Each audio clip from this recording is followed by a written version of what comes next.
खुलुमनाय जासिनाय थाबाय फैगौ 27, 28, 29 मार्च बे दिनखालि दुलाराय बर' हारिमु आफादनि मोनसे 21st एनुवेल कनफारेन्स जागोन। दा बेखौ जोङो दिनै गाजा गोमजायै बेखौ खुंफुंनो थाखाय लाहार फाहार खालामनाय जादों आरो बेनिनो गिबि खेबाव दिनै जोङो बिनि अफिस मोजाङै सालायनो थाखाय दिनै बेखौ बेखेवनाय जाबाय। आसा खालामदों जों गासै जेनोखि कमिटिनि टीमफोर दिनै बिथांमोना जोबोद साखाफारा जानानै दं आरो जों बेखौ दायथ' गोलैनायलाय आरो जों बेखौ हारिमुखौ जों बयबो मोजां मोनो आरो बेखौ फोथांना लाखिनायाव बयहाबो दायथ' दं हिसाबै जों नाजा आरो गोसो मोदोम आरो बोलो होनानै बेखौ नाजाबाय थादों। दा बिनिनो दिनै गिबि अफिस बेखेवनाय हाबाफारि जों लानाय जादों। प्रग्रामनि नेचारा माबायदि जागोन बे? प्रग्रामनि नेचारा सानथामनि हाबाफारि जागोन। बेहाय कम्पिटिसन माखासे थानाय जागोन।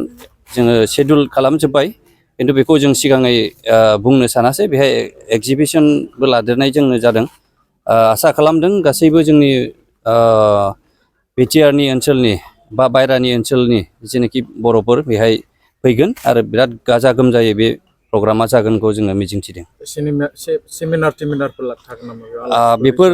बेफोरो सानदों खिन्थु एक्सुवेलि जों बेखौहाय प्रग्रामाव दाबो मोजाङै शेड्युल खालामाखै आरो खालामगोन। बे गाबोन अखानायैनो बे क्लियार जाजोबगोन।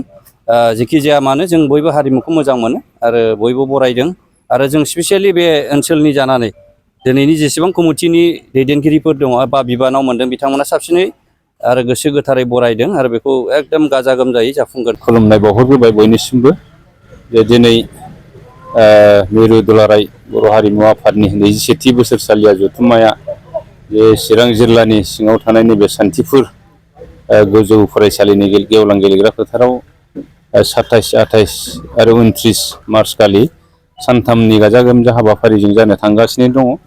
दा बेनिनो बानजाय आफादनि जे दिनै मावख'खौ बेखेवनानै लानाय जादों।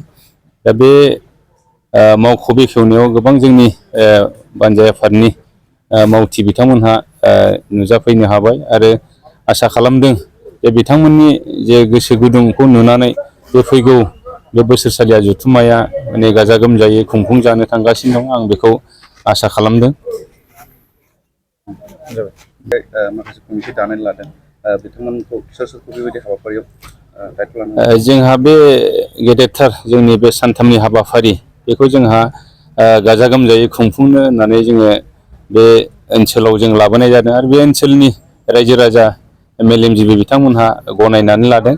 दा बिथांमोनहा गाजा गोमजायै खुंनो होननानै जोंनि बिटिआरनि मानगोनां EM मुस्रि सायखं बसुमतारी बिथांखौ चेयारमेन हिसाबै बिथांमोनहा सायख'नानै लादों आरो बिथांनि जे चेयारमेनशिप एबा मासि आजावनायनि गेजेरजों मासि लानायनि गेजेरजों बे हाबाफारिया मैखोमै जाफुंसारगोन होननानै आङो मिजिंथिदों आरो जोंहा कनभेनर हिसाबै मृत्युन्जय बरगयारी बिथांखौ जोङो मोननो हादों।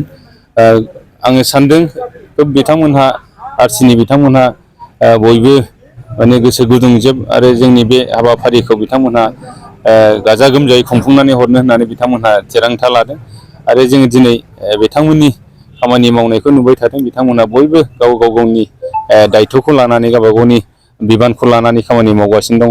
मिजिंथियो बे जोंनि हाबाफारिया गाजा गोमजायैनो जाफुंसारगोन आरो आङो खावलायनो लुगैदों बे ओनसोलनि रायजो राजा हारिमु मोजां मोनग्रा आइ आफा बिदा फंबाय बिब' बिनानाव बयखौबो लैहोर लैहोर फैनानै बाहागो लाफैनो थाखाय आरो जोंनि गासैबो बर' रायजो राजाफोर हारिमु मोजां मोनग्रा नोंथांमोनखौ आरो जोंनि गासैबो बिथिङाव खामानि मावग्रा महरगिरि जे आर्टिस्ट बिथांमोन नोंथांमोनहाबो बे हाबाफारियाव गाजा गोमजायै फैनानै लैहोर लैहोर फैनानै हाबाफारिखौ मदद होफैनो थाखाय आङो दुलाराय बर' हारिमु आफादनि जानानै नोंथांमोनखौ खावलायहरदों। आसामनि अनगायैबो गुबुननि बर'फोरबो फैगोन नामा बेयाव बेंगल थेंगल?